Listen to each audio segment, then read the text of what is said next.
Jasad pria di Bukit Ganjau, Kelurahan Pasir Sialang, Kecamatan Bangkinang, Kamis, 11 Desember 2025, ternyata korban pembunuhan.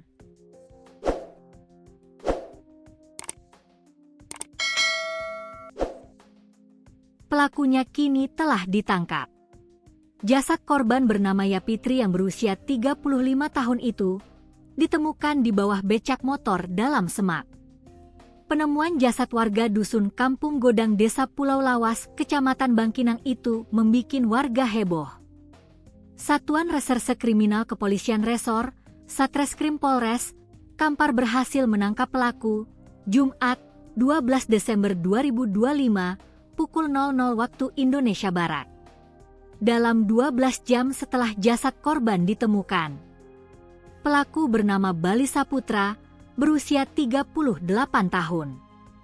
Warga jalan lintas Petapahan di kelurahan yang sama dengan korban.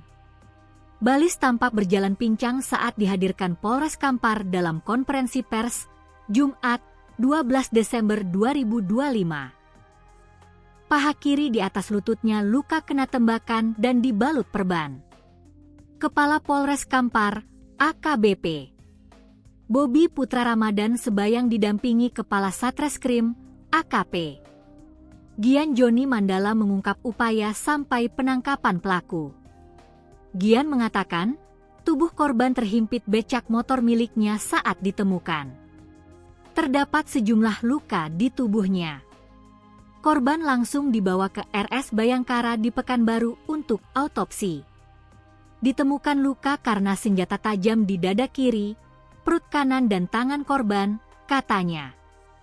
Pihaknya langsung melakukan serangkaian penyelidikan. Petugas mengumpulkan barang bukti dan menemukan video rekaman closed circuit television, CCTV. Berdasarkan keterangan saksi dan petunjuk dari CCTV, terungkap fakta ke arah pelaku. Terduga pelaku bertempat tinggal sekitar 2 km dari lokasi ditemukannya jasad korban.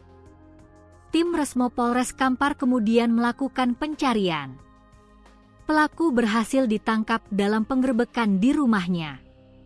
Menurut dia, pelaku sempat melakukan perlawanan saat ditangkap. Pelaku mengacungkan senjata tajam ke petugas.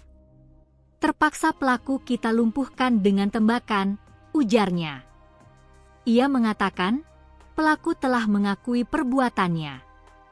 Pelaku terdorong rasa cemburu hingga nekat menghabisi nyawa korban. Pelaku mengakui perbuatannya telah membunuh korban karena dendam karena korban dan istrinya punya hubungan gelap, ungkapnya. Ia menyatakan, pisau jenis belati diamankan sebagai barang bukti. Pelaku disangkakan melakukan pembunuhan berencana sebagaimana diatur dalam pasal 338 dan atau pasal 340 Kitab Undang-Undang Hukum Pidana, KUHP. Ancaman hukuman maksimal seumur hidup, pungkasnya. AKBP Bobi mengapresiasi kinerja Satreskrim yang berhasil mengungkap pelaku kurang dari 12 jam.